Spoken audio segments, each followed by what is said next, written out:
un apprendre Nougat artistique. Bienvenue sur Nougat TV et sur Nougat Sport, émission numéro 2. Numéro 2, spécial Cannes. Cette émission va se limiter en 3 ou 4 parties, d'après mon consultant, que je vous présente à l'instant, Christian, Michel et Anne. Bonjour Christian. Bonjour à toi, bonsoir à vous. Nous nous retrouvons une fois de plus pour une émission particulièrement centrée sur la Cannes qui va se jouer en janvier. Du 17 janvier au 8 8 février. Exactement. Et ça se joue où? En Guinée équatoriale. En Guinée équatoriale. Après la désistation du Maroc. Du Maroc. Désistation involontaire puisque derrière ils ont été disqualifiés par la Confédération africaine de football. Dû au refus, après qu'ils aient demandé qu'on puisse renvoyer la date du début à cause du virus d'Ebola. Ça fait tellement de polémiques. Mais ça fait fait tellement jasser. Est-ce que c'est une raison? Je ne pense pas que ce soit une raison valable, ça de dire je veux renvoyer à cause du virus. Ça signifie quoi? Que tous les pays qui viendraient seraient atteints? Ou alors, c'était quoi les vrais éléments avancés? Je crois que quelque part, le sujet est tellement sensible. Parce que là, on parle d'un virus ou d'une épidémie qui touche plusieurs populations. Et je crois que je ne veux pas parler au nom de qui que ce soit. Mais à mon humble avis, partant de là, je crois que les Marocains n'ont peut-être pas mesuré l'ampleur de leur demande de renvoi. Ce qui fait qu'aujourd'hui, je crois que, comme je le disais tantôt, la Confédération africaine a pris la bonne décision, à mon humble avis, parce qu'il y a certaines sensibilités qu'il ne faut pas toucher. Bien entendu, nous avons une pensée pour toutes les personnes atteintes d'Ebola, qui n'est pas encore éradiquée d'ailleurs, malgré que la Cannes se jouera il y a encore des personnes qui meurent certainement dans les pays de certains des joueurs qui vont participer à cette Cannes. Voilà. Donc on est en train de parler de cette polémique sur le fait que le Maroc a souhaité repousser la date de l'organisation et finalement annuler.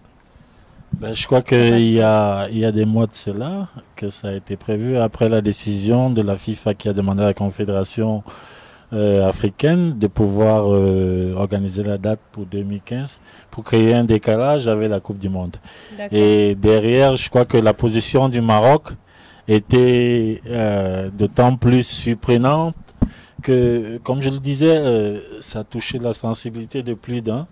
Et je crois qu'à certains moments, il faut faire attention quand on se retrouve en train de devoir prendre une position ou peut-être, comme c'était le cas pour les Marocains, de pouvoir accueillir une telle compétition. Donc après, je ne dis pas sur les Marocains, mais je dis, je lève un chapeau, le chapeau à la Confédération africaine qui a bien pris cette décision, qui, ma foi, est la bonne par rapport à ce genre de position, quoi. Très bien. Donc maintenant, nous allons avoir une Cannes qui va être organisée en Guinée équatoriale. Est-ce que c'est jouable en si peu de temps? Est-ce que c'est viable? Parce que là, ils n'ont pas eu vraiment le temps de se préparer. J'imagine que c'est pas pour rien qu'il y a un délai de 2 ans. C'est vrai que plus d'un se diront que les délais sont très courts. Mais la vérité, c'est que derrière, la Guinée équatoriale a déjà organisé une fois la Coupe d'Afrique. Et je crois que les infrastructures sont encore présentes. Et ma foi, je crois qu'ils seront prêts. Parce qu'on les a donné l'opportunité de pouvoir accepter la proposition. Et je crois que ça se passera bien. Et la Confédération africaine et toutes les commissions appropriées sont de pied pour pouvoir pousser la compétition à son début. Très bien. Donc, début de la compétition, combien d'équipes est-ce qu'on attend? On a 16 équipes. 16, d'accord. Ouais, exactement. Est-ce que tous les, comment on l'appelle, pas les outsiders, les favoris, est-ce que tous les favoris sont représentés cette année? C'est le moins qu'on puisse dire. Parce que là-dessus, contrairement à ce qu'on a eu les années antérieures, on a des très grosses surprises. Quand je prendrai l'exemple de l'Égypte, qui est le pays qui est le plus titré avec ses titres. L'Égypte a été éliminée. Contre toute attente, l'Égypte qui était déjà dans le groupe, quand je regarde sur mes papiers, l'Égypte était dans le groupe de la Tunisie et du Sénégal. Ils ont été éliminés venant derrière avec 6 points. Ah oui. Et ils n'ont même pas été capables d'être meilleur troisième. Parce que le meilleur troisième était censé devoir être qualifié D'accord. par des disqualifications du Maroc. Donc les Égyptiens qui, pour la seconde fois consécutive, ne participeront pas. C'est vraiment Ça me rappelle le bilan du Cameroun, ça, il y a 2 ans. Ben, c'est pas faux. C'est pas faux. Oui, le Cameroun est passé par là. Je crois qu'ils ont retenu des leçons. Et quand on voit un peu, en quelque sorte, le parcours des Camerounais dans ces qualifications, je crois qu'ils ont retenu des leçons. Ils en veulent? Ben, ils en veulent. Je crois qu'il faut attendre le début de la compétition pour en dire plus. Parce que l'expérience a montré que quelque part, durant les préparations, les équipes qui ont fait montre des taux de la qualité, de leur position de favoris, n'ont pas toujours été celles qui vont au bout. Parfois, ou qui traversent le premier tour. Donc attendons de voir. Oui. Tout compte fait, derrière tout ça, il y a des grandes nations qu'on attendait qui sont présentes. Hormis l'Égypte, il y a le Nigeria aussi. Qui est récent, qui est le récent vainqueur de la CAN, qui n'est pas présent, avec tous les joueurs qu'il puisse avoir, comme Obi Mikel qui est à Chelsea, et toutes les individualités qu'il puisse avoir, c'est vraiment surprenant. Comme quoi le football africain est en train de s'améliorer et il y a plus de petites nations. Quoi. Et plus de petites nations, mais quelques outsiders quand même qui risquent de faire la différence, non? Oui, je pense de suite à la RDC qui est plus ou moins outsider et a déjà gagné la compétition en 68 et en 74. D'accord. La RDC qui était dans un groupe pas des moindres, comme celui du Cameroun et de la Côte d'Ivoire, et qui allait quand même, excusez du peu, qui allait quand même battre la Côte d'Ivoire sur place. Je crois qu'on est parti pour avoir plein de surprises. Je pense au Gabon qui a eu une très bonne équipe. Je pense au Cap-Vert qui vient avec des bons joueurs comme des Mendes qui est à Lille. Et je crois que nous sommes partis pour avoir une bonne compétition. Et loin serait celui qui peut prédire qui remportera le trophée. Donc, mais ça promet, j'ai envie de dire. Et la Guinée équatoriale, justement, pays organisateur pour le coup, est-ce qu'elle a ses chances parce que souvent, les pays organisateurs, on le dit, voilà, que les autres équipes favorisent un peu pour leur permettre soit d'accéder au trophée, soit tout simplement d'arriver en finale. Est-ce que c'est une légende, toi qui es un ancien footballeur? Non, je crois que c'est loin d'être ça. C'est un couteau à double tranchant. C'est un avantage de pouvoir organiser une compétition sur ces terres.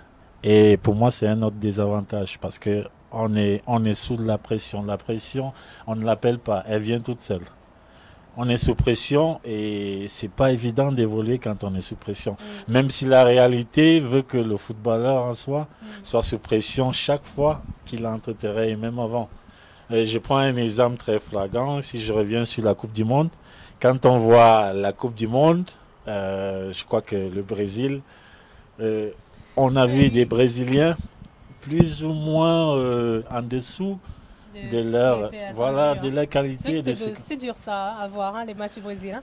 C'était pas évident. Moi, j'étais assis devant mon téléviseur et à chaque fois, avec un petit penchant pour eux, je me disais, mon Dieu, ils s'en vont droit vers le mur. Comme quoi, c'est pas toujours une garantie. Voilà, c'est pas une garantie, c'est ce que je venais à dire là. C'est pas une garantie et je me dis déjà, la dernière fois que la Guinée équatoriale a organisé la CAN, plus de m'ont apprécié. Ça a été une compétition plus ou moins élevée, les stades étaient pleins. Et je crois qu'on est reparti pour vivre cela. Et la Guinée équatoriale, comme plusieurs pays, que ce soit en Afrique ou en Europe, ou encore en Asie, ils s'ouvrent déjà à nationaliser des bons joueurs. Ça veut dire que quand on est parti pour ça, on se donne la possibilité d'avoir des talents avec soi. Et je n'ose pas compter le nombre de Camerounais. Ils se sont naturalisés, hein, oui. Exactement. Moi, j'en connais certains. J'en connais certains avec qui j'ai joué. Peut-être ayant arrêté un peu plus tôt, ils sont encore en train de jouer. Moi, j'en suis fier. Ça fait la fierté du Cameroun aussi aujourd'hui. Aujourd'hui, ils défendent les couleurs des Guinéens, tout en se sentant guinéens, mais avec la carapace camerounaise. En tout cas, il faut enfin, c'est normal, il faut représenter le pays voilà, dont on porte le drapeau valablement, quoi qu'il arrive, d'où qu'on vienne. Hein. Il y a plein d'Africains, hein, je veux dire d'étrangers français, hein, voilà, qui valablement représentent les couleurs de la France, pourquoi pas. Donc ça peut être top. J'ai envie de savoir justement, en parlant de préparation, là on a parlé un peu de préparation d'un pays qui organise. Si on devait parler de la préparation d'un joueur ou d'une équipe, comment ça se passe? J'adore les détails croustillants, n'hésite pas à n'y rien. Je dirais que c'est complètement aléatoire. Ça dépend d'un programme bien précis, préétabli par je sais pas, une équipe bien précise avec les entraîneurs, certains dirigeants. Mais par-dessus tout, il faut pouvoir savoir où on est en train de vouloir arriver pour pouvoir faire une bonne préparation, pour pouvoir trouver, parce que derrière il y a des matchs amicaux, il y a des conditions dans lesquelles il faut mettre les équipes.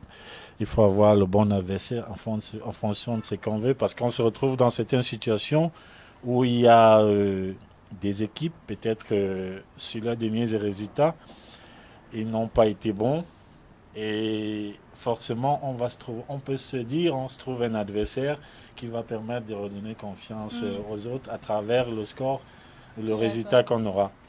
Donc, moi, la seule chose qui m'inquiète le plus, et c'est récurrent chez les Africains particulièrement, c'est l'histoire des primes. Je ne vous apprends rien. N'est-ce pas? C'est tout le monde qui est au courant de l'histoire des primes.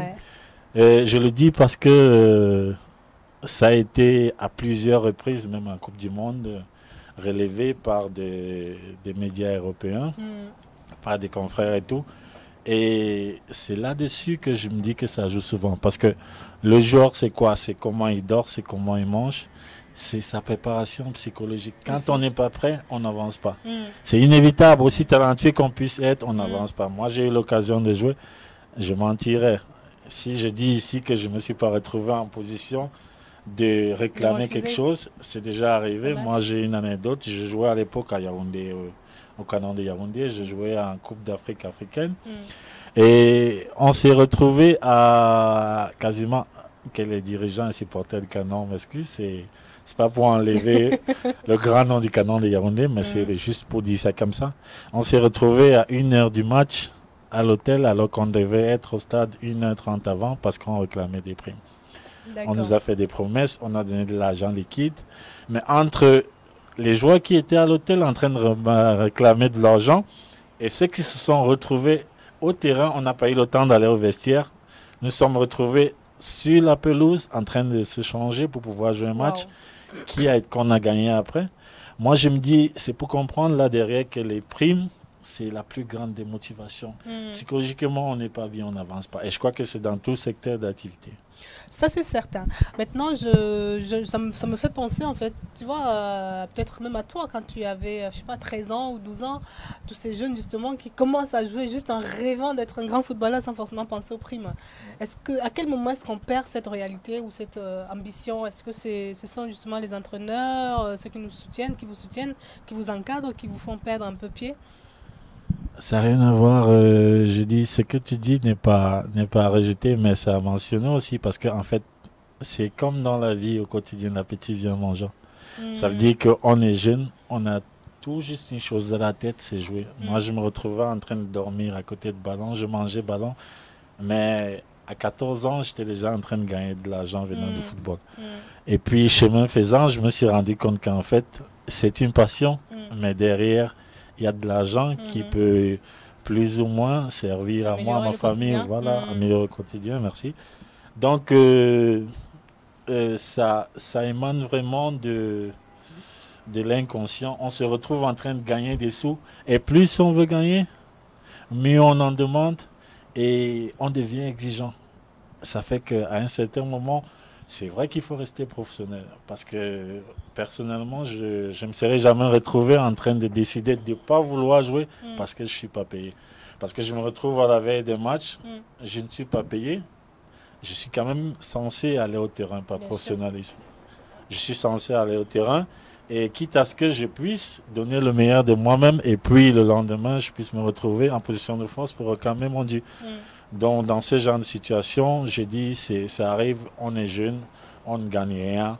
on est content d'évoluer parce qu'on aspire à devenir quelque chose. Quand on le devient, l'aboutissement réclame forcément des fruits. C'est inévitable. Mais s'il y avait un message à envoyer justement pour éviter à nouveau ce type de désagrément au niveau des primes, par exemple pour la CAN, là, à qui est-ce qu'on doit s'adresser? Ben, je crois que je serai le dernier à envoyer, un message qui pourrait, je suis loin d'être autant pour moi le dernier à envoyer un message qui pourrait changer la donne. Depuis la nuit des temps, c'est ainsi, ça a été partout. Je crois qu'on vit dans des pays africains où les dirigeants ont la soif de gain.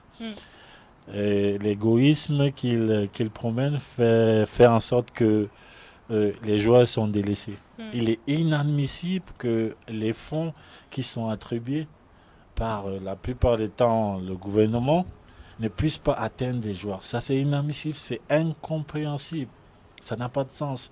Je me souviens l'anecdote parce que je le dirais comme ça, sans blesser qui que ce soit. Le Cameroun est l'exemple typique de ce genre de situation. À chaque fois, ça arrivait. Ça arrivait encore récemment avec les Lions, version féminine. Les Lions aussi. Version féminine qui se sont qualifiées, qui ont dû traîner pour avoir leur prime. C'est juste regrettable.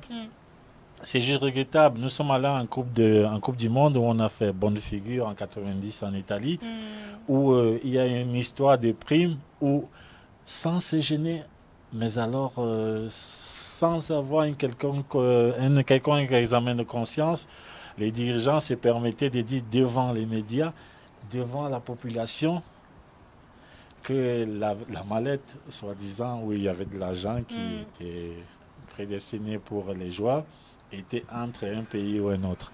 C'était si rigolo que je me suis dit, c'est se moquer du monde.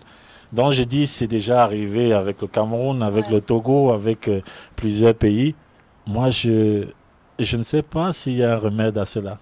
Je ne sais pas s'il y a un remède à cela, sinon le fait qu'on prenne conscience, qu'on mette des dirigeants qui y pensent, des dirigeants qui se disent quelque part qu'il faut changer les mentalités et essayer de redorer le blason de chaque pays. Je crois qu'à travers cela, ça peut passer. Mais personnellement, je ne pense pas qu'il y ait un message précis. En tout cas, Nouguéfil, j'attends vos messages à vous, ce que vous avez envie de dire concernant ce problème de prime et bien sûr tout ce que concernera cette CAN 2015. Hashtag Nouguesport, bien entendu.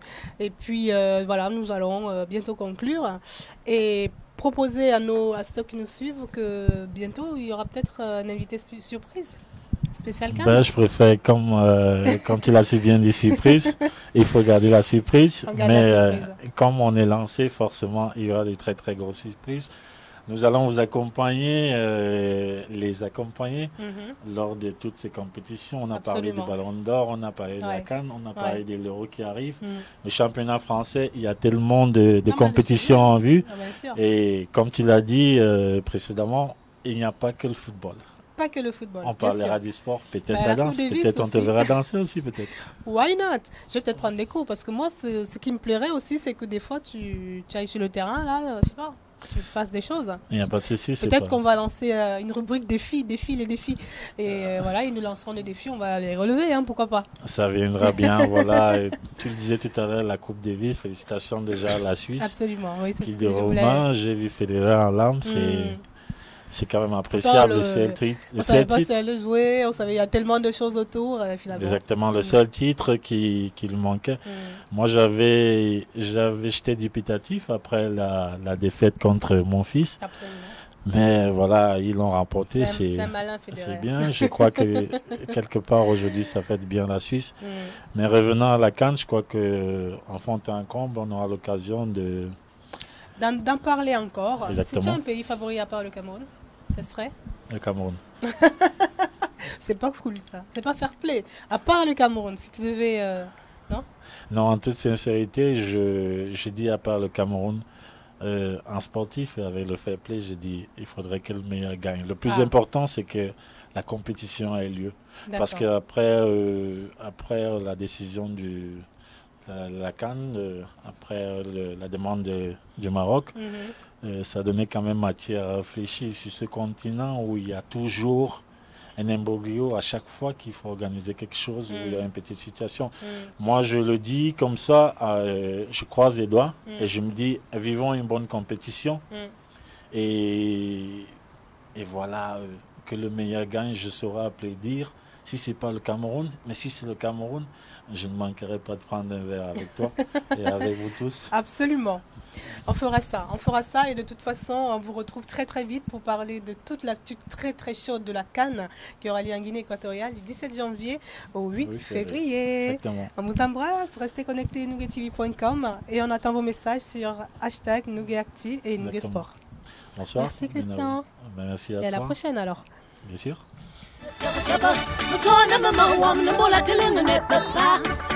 Mama